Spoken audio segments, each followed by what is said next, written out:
Oh, hi everybody, and thank you for coming today. It's been absolutely fantastic. And my name's Julie Lomax. I've just taken over as the CEO of AN, and I've been in post for 3 months. Previously to that, I had worked at Liverpool Biennial, and I've also worked at Arts Council England. I did that job for about 9.5 years in London. I've been really, really happy to have all the presentations today. I think there's been a lot of energy in the room, and I look forward now to chairing what is going to be a lively discussion, I hope. Should have said that in my best Mrs. Merton voice. I'm going to hand over to my fellow panel members to say a few words about themselves, and then we'll get going. Hi everyone, my name's Nia Metcalfe,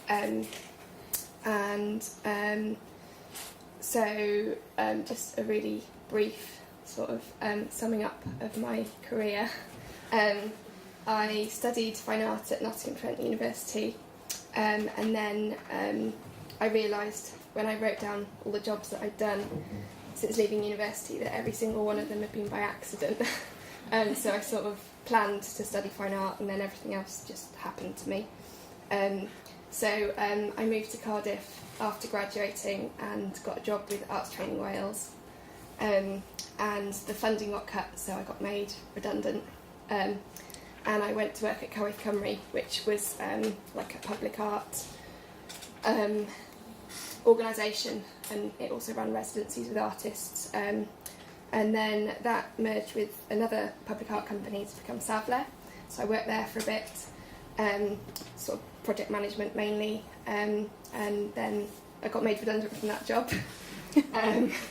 And so that's when my sort of formally working for organisations ended, and I started setting projects up on my own with other people and other artists. And a few of us formed a small organisation to continue working with artists in public spaces called Elbow Room. And then more recently, about 5 years ago, I was one of the people to set up Spit and Sawdust, which is still going, and I haven't been made redundant from that yet. We are a multi-aspect artist-led space in Cardiff. There's an indoor skate park, a cafe, artist studios, and an art programme. Do you want me to explain it more? Or Yeah, we'll just do introductions at this point. Shemai Bab, Bob Gelsthorpe dwi, dwi'n dod o Trelai yn Gaerdydd, yn reiddiol dwi'n dod o Pwlldy, Blackpool. So I've been working as an artist in Cardiff for 10 years or so now, and I've been working with different sorts of organisations throughout my career, working as a writer, a curator, sort of all sorts of different things. So originally I started working with group Tactile Bosch, and then was working at G39 as well at the time, and then have gone through sort of a whole career of different positions. But yeah. And Tom, it'd be good if you could introduce yourself and just say a little bit about your journey.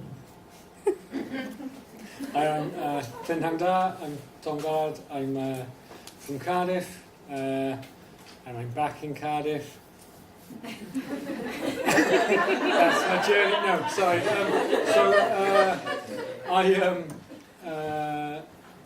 I didn't have a job in the arts until I was 26, and I'm now 37. And then I've tried to get out of that ever since, or at least not be doing it full time. So I used to work at the Glenvivian Art Gallery in Swansea, and I started as a learning assistant there, and then I was the only learning person there, and then slowly I became full time, and I ended up being there 6 years, and then swore never to be full time again. I now run a manager programme called Crew Celf, which is a programme for young people across central South Wales, which is Brunsden, Cardiff, Romsey, Vale of Glamorgan and Mercer. And it offers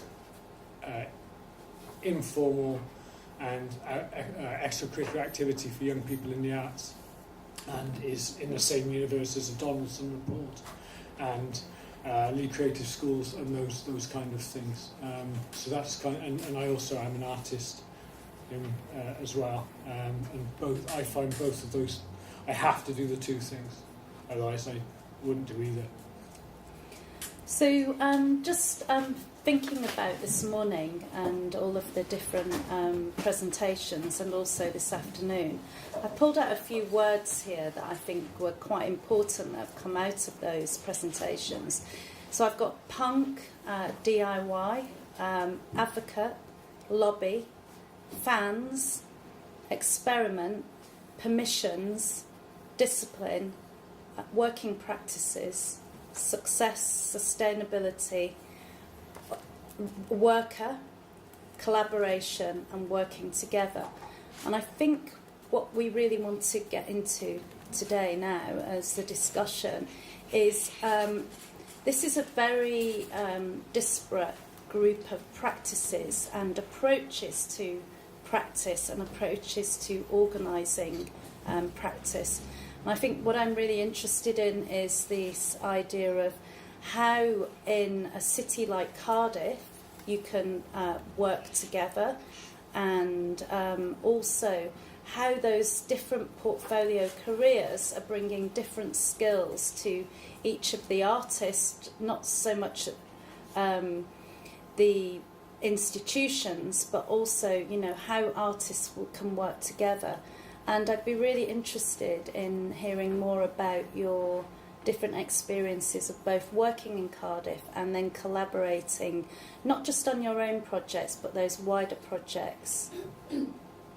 So, Nia, do you want to talk first about Spit and Sawdust? Yeah. I suppose.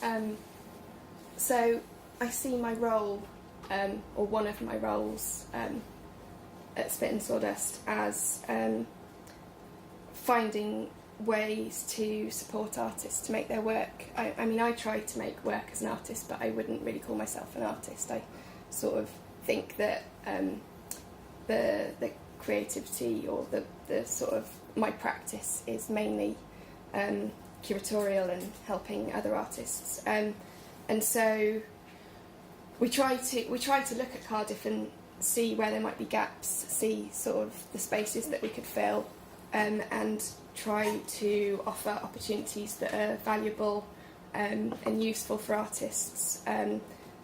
Just to give a few examples, we've run 2 24-hour residencies, and that was looking at what the realities of artists' lives are, and lots of people can't, say, go on 3-month residencies because of work commitments or family commitments, or maybe people just need a little bit of money and a sort of very intensive space to sort of reignite something or change direction or just try something out or whatever it is. So we had some funding from the Arts Council for a research and development stage of that, and the feedback we got was that it was really valuable, so we've run it again. We also offer something called quiet residencies, which we don't tell anyone about. But basically, if we are talking to an artist and they say, I just want a bit of space, or I want to make something or whatever. So we've had 2 of those so far where we let artists come to Spit and Sawdust and we give them the space and we don't tell anybody that they're there, and they just hang out for, one was a weekend and one was 2 weeks. And we just sort of support him. If they wanted to do a show or if they wanted to do an event, they could have done. They don't have to.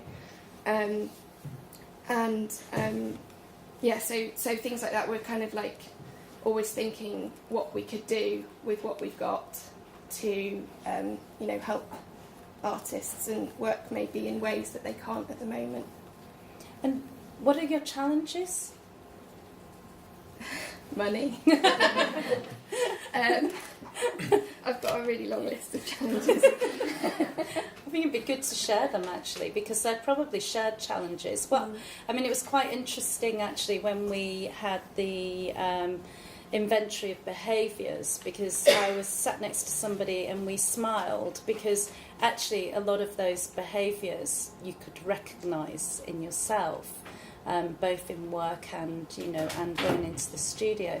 And I think that was useful that there was that shared understanding, because, you know, it makes you feel like you're not going mad and actually other people do the same things as you.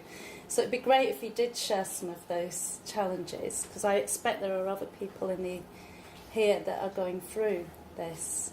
Well, I mean, capacity is like a big one.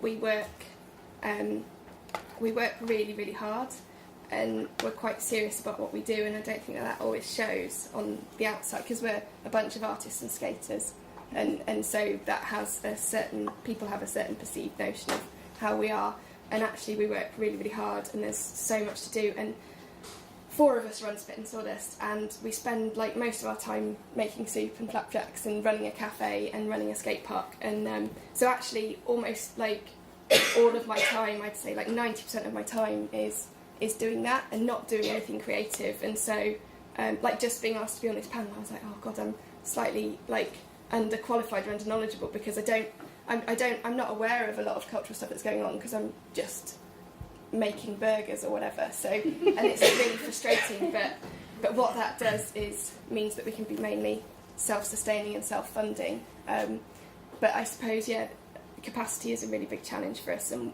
yeah, we're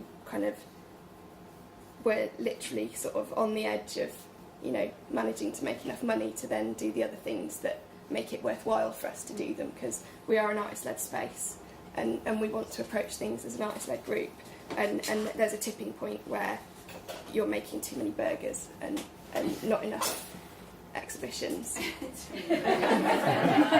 I think low profiles work, you know, considering that every part of what they do actually contributes to their practice. I thought that was very interesting. Bob, do you want to talk a little bit about more in depth about the projects that you've been involved with in Cardiff? Yeah, sure. So I think, well, the one that I'll talk about that was in Cardiff is, so the Kim Fielding Award was a project that I was involved with for a number of years. So just for a bit of context for people who aren't aware, so Kim Fielding was an artist, curator, photographer who ran Tactile Bosch Gallery and Studios for 10 years in Llandaff North, and he passed away in 2014. A group of us, of artists who've been working with the organisation, friends, musicians, very good punk band called the DTs actually as well, all got together and decided that we wouldn't let the handicap of him not being here get in the way of what he wanted to do, which was to advocate for a more experimental, inclusive platform for artists, kind of a lot of live art, but kind of wider. It kind of didn't matter what you made, and whether that was music or art or whatever. So we launched the first award in 2016, I believe it was, and that was with an artist, Juliana Rapatina, and we commissioned her to produce a project of her own choosing, and the kind of parameters of this project were that it would be what the artist wanted, and we had our only desire was that it would be in Cardiff. And this was a way to try and translate the support that myself and the group of us who ran it, and probably most of the artists in Cardiff over the past 20 years or whatever, have benefited from Tactile Bosch in some way, shape or form, to try and translate that generosity into this one finite award with funding. So we ran a crowdfunder, which is how we received money. We didn't go down the route of public funding, and that was I mean, that was great because as well, so through the fundraising, like the crowdfunder, we already had people who were interested in the project and already had people who wanted to see it sort of succeed, as it were. And then from that, we then had an open call where we'd invite artists to submit what would you do if, you know, funding or parameters of funding were no longer an issue. So it was kind of inviting artists to be as ambitious as they could. And so Uliana produced a sort of public artwork in Coed Hills Art Space in Vale of Glamorgan, and then translated that into a multi-screen sort of video installation piece. And then we ran that project for 1 year, so we gave them £5,000 and a lot of voluntary hours, because that was the community that Kim and Tata Bosch kind of inhabited. And yeah, so it was kind of resources beyond what would be sort of maybe usually afforded through a different side kind of funding stream. And then the next award, we worked with Spit and Sawdust to produce John Lawrence's project, The Solar Pessimist, which was a 30-foot lighting rig and sound installation light experience thing. It was, yeah, Peter Hugo Daly was the voice actor in it. It was like dulcet, like East London tones. It was lovely. But with that again, so it was working with John sort of quite straightforwardly, asking what he wanted and how we could deliver that for him. And I think that structure of reciprocating generosity based on the legacy of an artist, that was a really great project that I was very proud to be involved with in some form. We closed it this year in that format because we ran out of money, and we didn't want to compromise on the mode in which we've been working by sort of applying for funding or anything like that, or anything like, yeah. So we decided that the award will now take another form, in which is currently being decided by the members of Tactile Bosch and the Fielding Award. So yeah, that was a really great project to be involved with, particularly because Tactile Bosch and G39 were the reasons that I decided to stay in Cardiff after graduating. So yeah, that was. But you obviously have run into some challenges around funding, and and do you think, in terms of, I mean, I'm really interested in this idea of, you know, those were the reasons that you stayed in Cardiff, and perhaps you could talk a little bit more about the infrastructure then in Cardiff and some of the institutions that you do engage with and you do work with. So there's, like I was talking about this with Ellen at the table earlier, and the ecology of Cardiff, as I understand it, has this amazing grassroots level. You've got places like Arcade Cardiff, like Print House here, Spit and Sawdust, G39, LLE Gallery, Yellowback Books. Like there's lots of projects that are maybe have space, maybe don't have space, are nomadic and kind of respond to the actual needs of artists in Cardiff. And I always think that's been Cardiff's biggest success, really.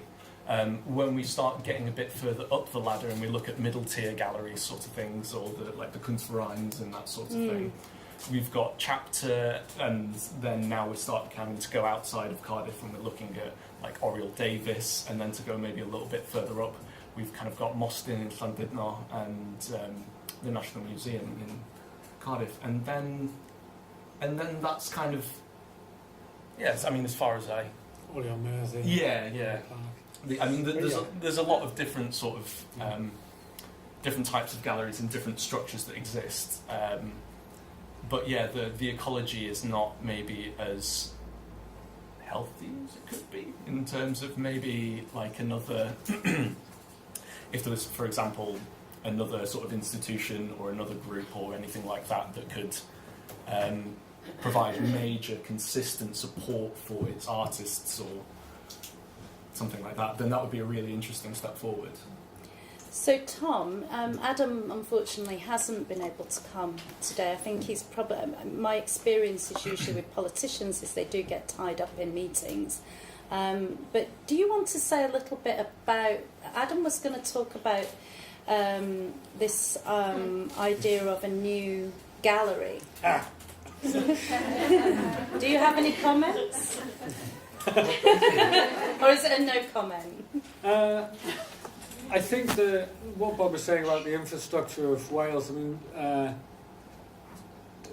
it's more that the issue becomes because of the squeezing of the budgets in terms of their programmes and the amount of staff that are there, and that it's a year-on-year squeeze, and that the fact that we haven't said no and said, look, you're not, and Cardiff said no, but I think we're talking about something where there's the resistance maybe should happen from this room, I suppose. That those, I would say, there's quite a lot of institutions, and maybe some of those institutions maybe don't want a new contemporary art gallery because it means they'll get less money. So that's an interesting discussion to unpack as well in terms of gatekeepers and people protecting the organisations that they work for. Whenever I work for an organisation, I try and get out of it as soon as possible. I try and do some good things and then go away, so I'm not holding a job for, I only work places for a certain amount of time, and that's something that, I have to have a job. I don't ever not have a job, but I don't stay in the job, because there's people who are better underneath me, and most of these people are in this room, and I'm, and I think there's, it's not about hanging around forever, and I think there's something, about the chapter being an artist-led space originally, and now it's a cafe. Yeah. What's wrong with cafes? Nothing. Publicly funded cafe. So that's something different. There's nothing wrong with a cafe. But there's things do change, and things do then need to maybe be reevaluated entirely from the people who are funding them, perhaps. And I shouldn't be speaking. It's okay. I think it's quite easy to get institutionalised. Yes. And I like the idea of leaving as soon as you can. Somebody said something earlier about mimicking what's gone before. I think I fall into that trap quite often when you are quite used to working in arts administration roles and you just sort of get stuck in that sort of way.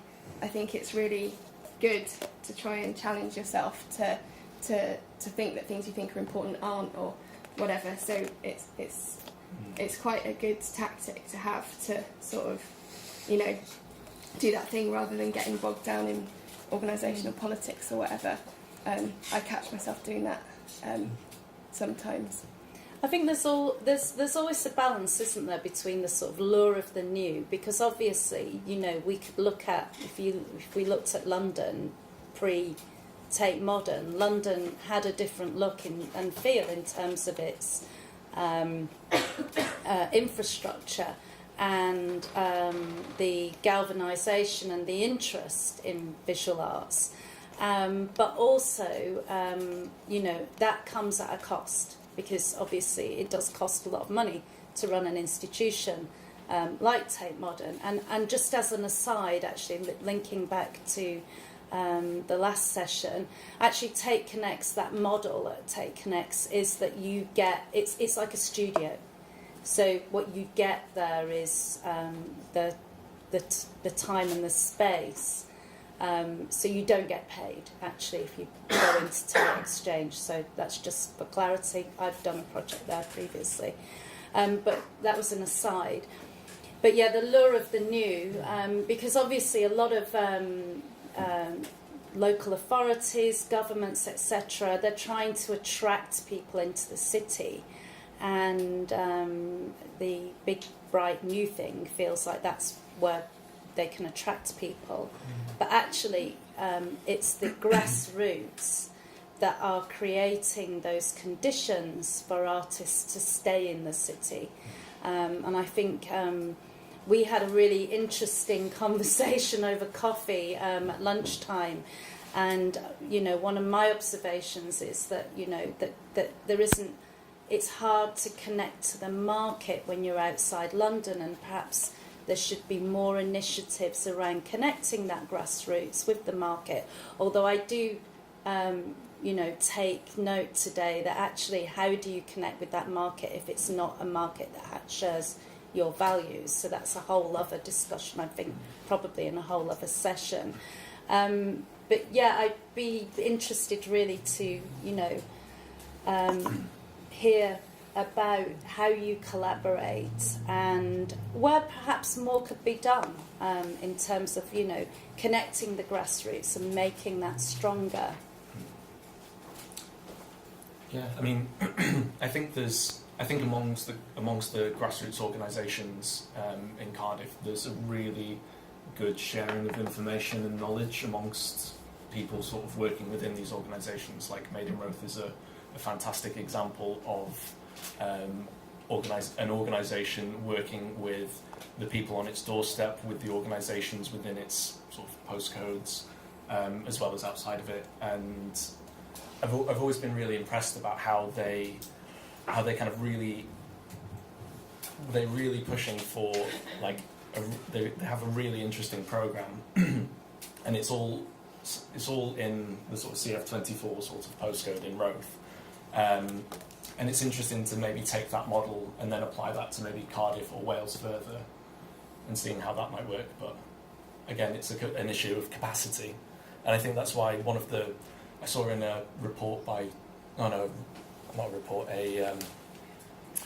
news item by Hugh Thomas the other day about the National Museum of Contemporary Art, or whatever form that takes, and that one of the suggestions was a network amongst the existing galleries that exist in Wales to share collections and that sort of information and that sort of thing. And my first sort of reaction to that was, again, this issue of capacity, is that you've got these organisations, the RFOs in Wales, that have been under massive pressure because they've been, having standstill funding or declining funding. And then how do you kind of create something new from that? And if you create something new from that, how is that going to be sustainable if that's kept at those same models? And so conversations with, like, is in relation to the market, so conversations with, like, the Contemporary Art Society for Wales, who are, as far as I understand, like the only body who regularly buy contemporary art in Wales, and then Gallery 10 and that's it, which is really sad. I mean, there's Martin Tinney Gallery, but he buys and sells dead artists' work, which isn't really useful. So, but I mean, this is the question of the gaps in the space. Is that so? Gallery 10 has proved that there is obviously an appetite for interesting, engaging contemporary art that is beautiful, that you can want in your home or anything like that. It's just the case of how do you take that further, or how do you help that? How do you? Yeah. There are trusts, and the gallery museums do collect as well. That's worth saying. But I just wanted to say that the fact that actually the funding that is coming down, where that's coming from, is also being massively squeezed as well. So actually we are a tiny chip in terms of, and that's why the collaboration and getting together and working together from the bottom is there. I don't know if that was explicit. I just that it's not, well, we should have more and everything could go back to the way that it was. There are real people behind every single one of these organisations, and going up to the top of the council and things as well, they're real people too, So, like, it's kind of worth. That's kind of why I wanted Adam here, and that's why I want politicians to be in this discussion, because that's the only way we're going to affect any change as a group of Wales-based artists, people from Cardiff, West Wales, wherever it may be. That's the only way that it's really going to change. That's okay. No, well, I mean, it's good because it's what I love about the artist-led sector is in Cardiff is things like this, is that we can all get together and we can all discuss these ideas and discuss ways forward and maybe methods of survival. But then, like you said, it's like, how do we take that forward to then influence policy, to then fight for our agenda on a level that can make a difference? I think also, I mean, the big institutions are becoming more porous. I mean, the Gentle Radical program is, it is taking those steps to decolonise the institutions and make institutions behave in different ways. And and I'm, when I saw the practices this morning, from Rat Trap, and I like the fact that there is that energy here in Cardiff, and you can feel that you can get up and do it, even if you have to do it in. Actually, that looked a little bit like my house I had when I first left college. And it did actually look a lot like the AN office in London, the old one. It has changed only in the last few weeks. But I think, without that energy and without those artist-run practices, there isn't a reason really then to stay. And I think this is something that could be, when we talked this word earlier in the day, around being an advocate for each other's work, being fans of each other's work. I thought that was a really good concept, and because I think that builds then I guess audiences for the work, but it also builds that lobby, and which will then permeate into those bigger institutions. But you do need money, and we can't pretend that you don't need money at that level. And even small amounts of money can, achieve a lot. And you do make very good soup. But are there any comments on how you think, if you wanted to take some actions away from today, how do you get together? How do you see each other's work? How do you then make sure that other people outside of Cardiff and outside of Wales know about your work? Nia, do you want to?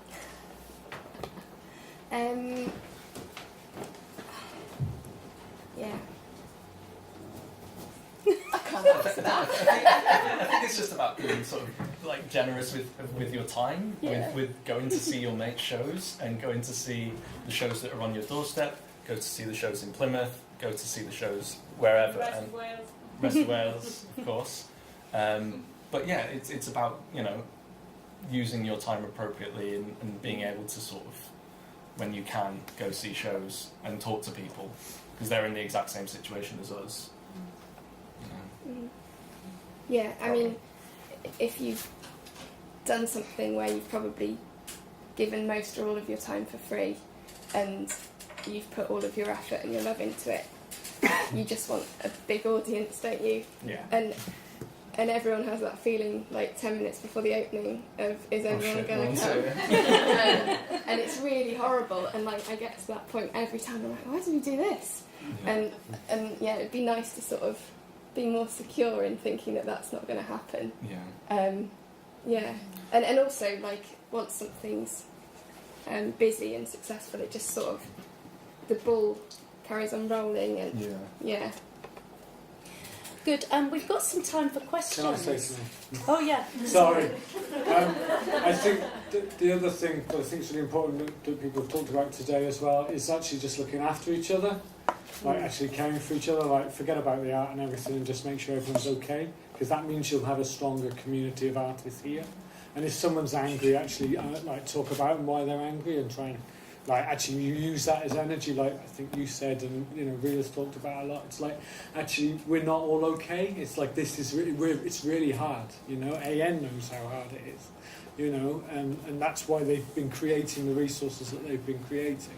And that's why that's changed over the years as well. So I think it does start, like, it has to be people-centred. It has to be about care and about friendship as well. That's what I'd like to. Yeah. So I've got some time for questions. We did start a little bit later, so I'm hoping that I can run over a tiny bit. Yeah, it's only 5 to 5 now, and we had you till 5, so we can definitely have 10 to. 10 minutes.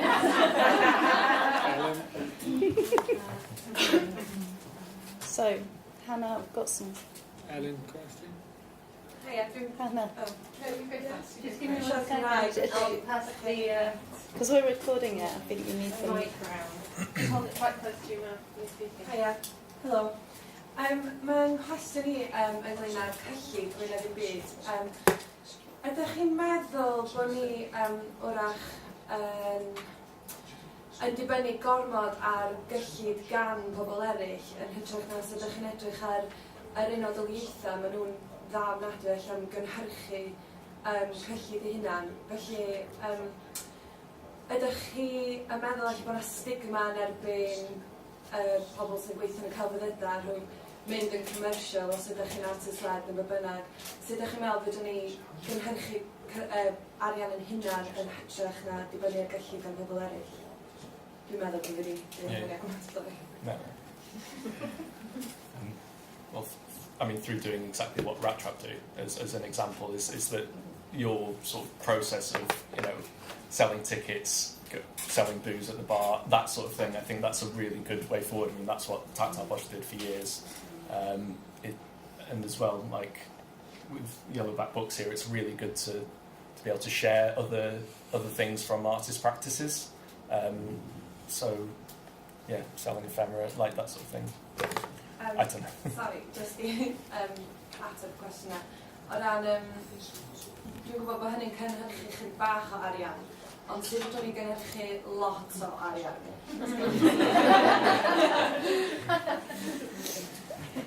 Legally.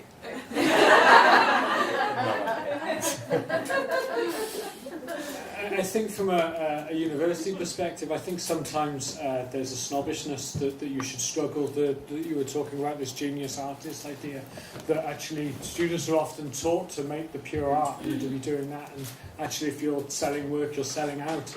You know, it's kind of like some kind of grunge, you know, aesthetic that is promoted, which is, you know, absolute, you know, which is crazy because we have all got to pay a gas bill, you know. In terms of getting more money, like one of the reasons why I work in education is because I think there should be education for people to have access to the arts and to be able to express themselves. That's fundamental. But in terms of funding people to have exhibitions and all of the things that might entail, that can be a question mark, definitely, you know. And I think there's always there's an argument in Wales that there isn't the money here to do it. I hear that a lot. There's a lot of money in Cardiff now, a lot more than when I was a boy, you know.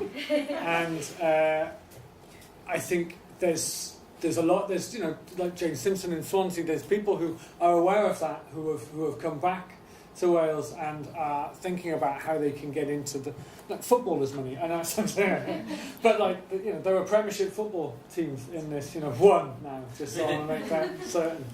But you know, there are ways of making those negotiations and having that discussion. You know, there's a huge film industry now here in Cardiff, and that's bringing people who weren't necessarily coming here before. You know, is it 5 film studios across? You know, it's going down to Swansea as well. You know, like, you know, Pinewood, etc. You know, it's so there is you know, things there, but also that there's something about being able to. I don't think it's hard to get people on your side about the value of the arts. I don't think that's not our problem. There's something, the cafe kind of food idea that we were talking about and how that can sort of make things sustainable. I was thinking about this the other day and how Welsh rugby clubs and how they're seen as, so you have all of the age groups going down to 5 years old, right up to the adult teams, and you have a rugby club. All those rugby clubs are staffed by volunteers cleaning the bins and doing all the other stuff. There'll be a guy on the bar, there'll be a guy who runs the other things. But basically, they run very similarly to artist-led spaces because the Welsh rugby team on the top are fine, but then everything as you go down is a bit of a problem. So it is not a unique art thing, you know?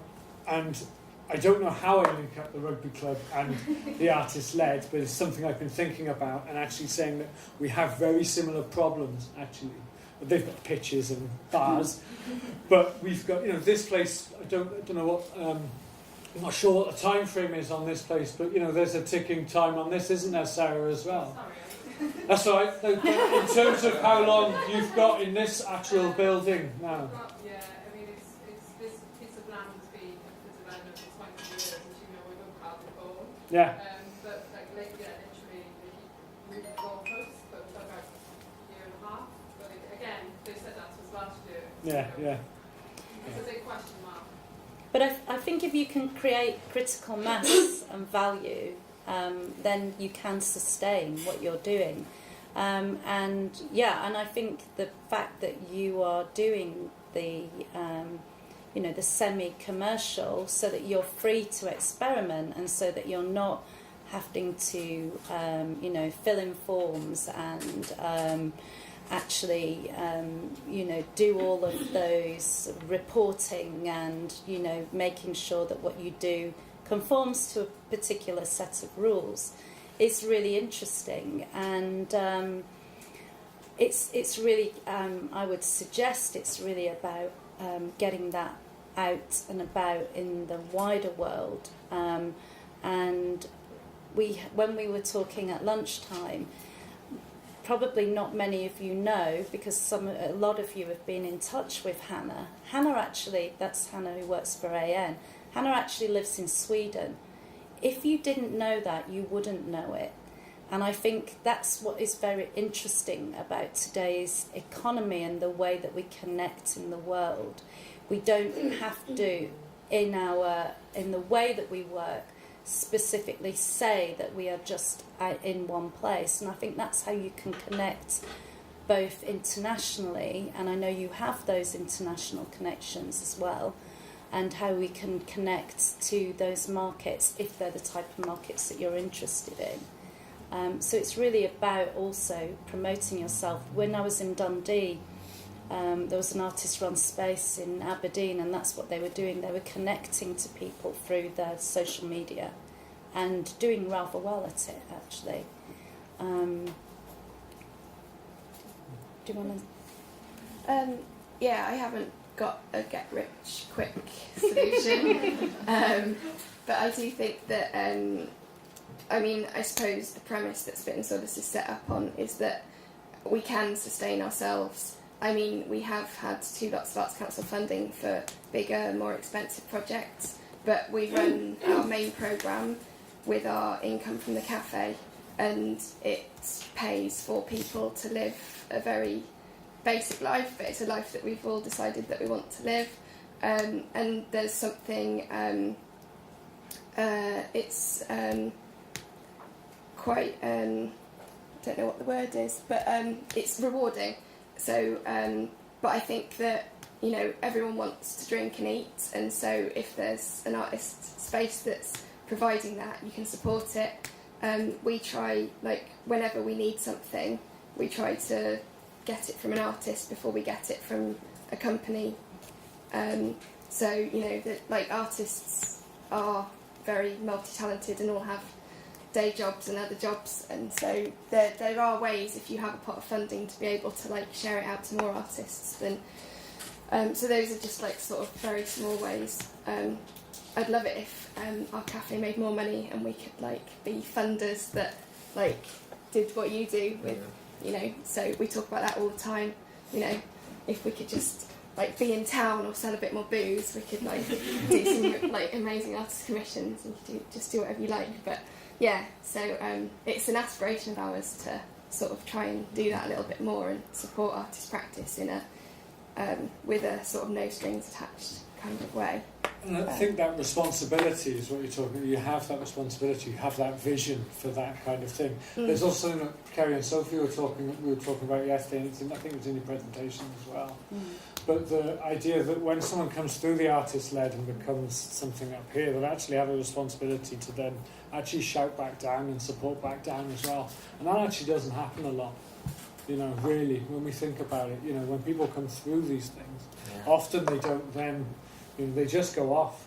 You can talk about the level of success that they have might not be huge, but there is a way of then casting, rather than the shadow of the person on that organisation, actually casting light on that organisation and saying, I would not be where I am without that thing happening. I think that's about responsibility as well to the place that you're from and the people that you've worked with, you know, because it's much more collaborative than often people admit, you know.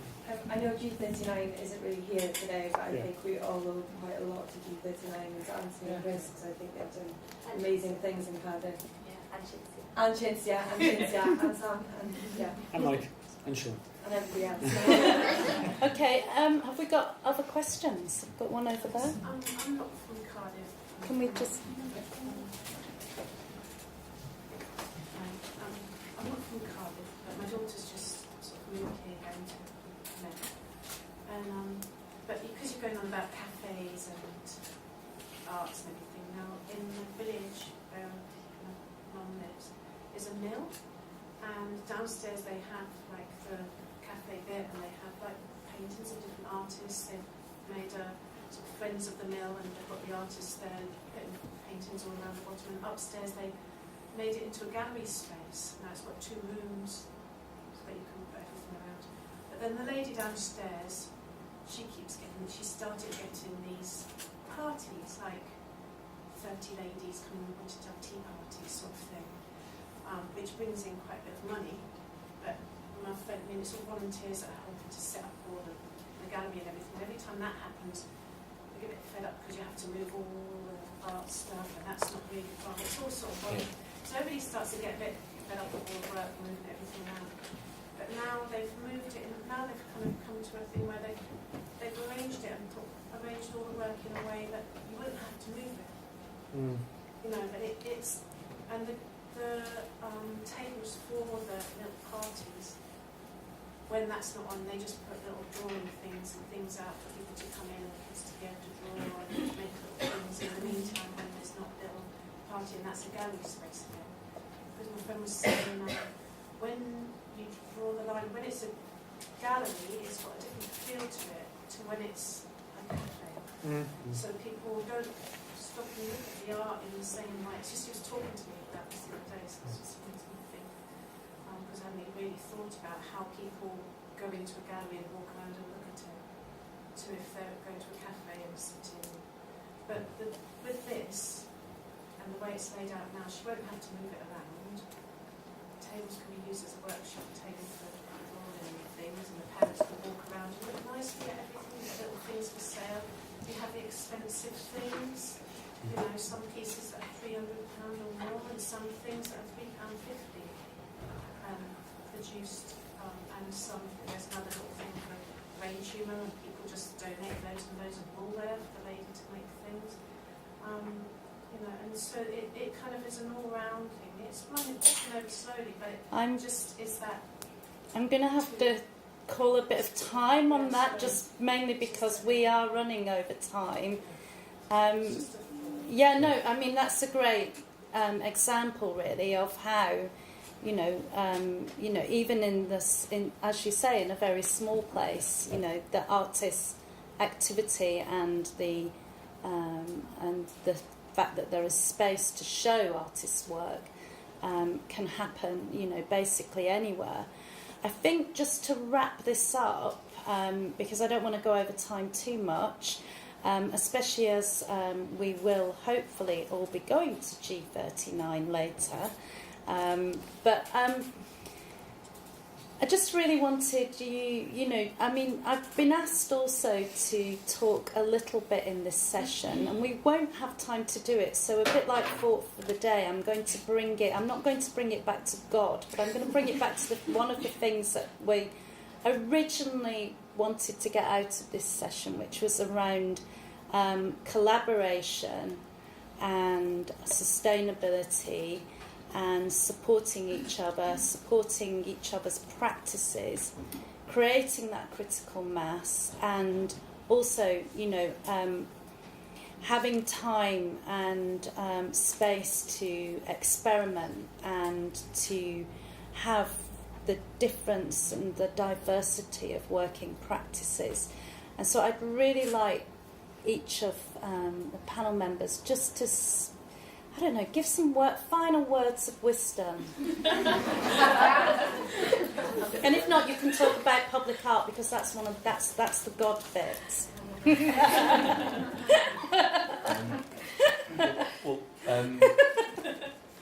Yeah, it's not words of wisdom by a long stretch, but something that I saw somebody doing on Facebook that I thought was really good, and I wish more people would do, was that he put up a call up on Facebook for artists to send PDFs of their work to him for no sort of fixed opportunity or anything like that, just finding out more about his peers' work, who you maybe see socially, and you maybe go and do projects with them, but you don't maybe talk about their practice that much. And this is a problem with artist-led practice, is that where's the artist in the artist-led? And that if more artists would just, well, if artists would share PDFs of their work with each other, I think that's, I don't know, maybe not words of wisdom, but it seems like just a good way of knowing what everyone's doing, really. So also like sharing other people's work with other people. Yeah, that. So like sharing your networks as well, because like Nia said, like if you're running a space or something, you can't necessarily travel or like I think it's quite important to share networks. And Completely agree. Be generous. But things like this are really invaluable, and Jamboree and those things. This is a product of Jamboree, so half these people wouldn't be here without Rachel and Hannah doing Jamboree. And that's about bringing people from different parts together, isn't it? So, And on your gallery museum, my dear, museums and galleries bring very wealthy people into their spaces all of the time to get money from them to make sure that their galleries and museums carry on it.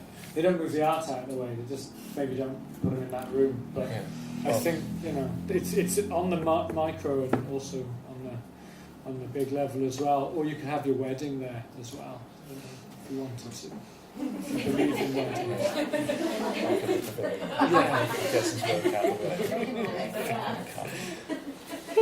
Somebody getting married? That's a brilliant. Congratulations if you are. you're going to do it at Spit and Sawdust. Have soup. We have had a wedding. Good. I mean, it's over cash and weddings, surely. So Nia. Well, I'm not going to say something else about cafe because I think I've talked about cafes too much. We do have a system for art and cafe thingy. I'll talk to you about it after. But I think one of the things that it's sort of come up a little bit is like about supporting people and going to see things and just being bothered when you're tired, because I'm tired all the time. And something that I read when I was really tired recently that then gave me a bit of energy was the scene report that Freya wrote for AN on Cardiff. And I read it and I was like, I'm so happy to be part of this. And even though I'm really, really tired and today is a real struggle, I think that we don't give ourselves time to sort of stop and think about things like that and appreciate what you've got. And none of us are in this for the money, are we? So so I think that sort of realising and appreciating things and being bothered. Well, that's fantastic, and thank you. And I just want to say, it's brilliant. I mean, and I think you should be all really happy. I'm really happy to be here, and you should be happy about everything that you're achieving in Cardiff, because, as I said, diversity of practice. I mean, this is only my second assembly, and I must admit, I've been asked to put a boiler suit on today and do some interpretive dancing. But also, it's really opened my eyes as well to these the different ideas. As Sophie and Kerry were saying this morning, the idea of thinking of yourself as a worker and fans. I just love that. We should all be fans of each other's work because everybody's achieving so much. I've gone over time a lot. Thank you. Yeah.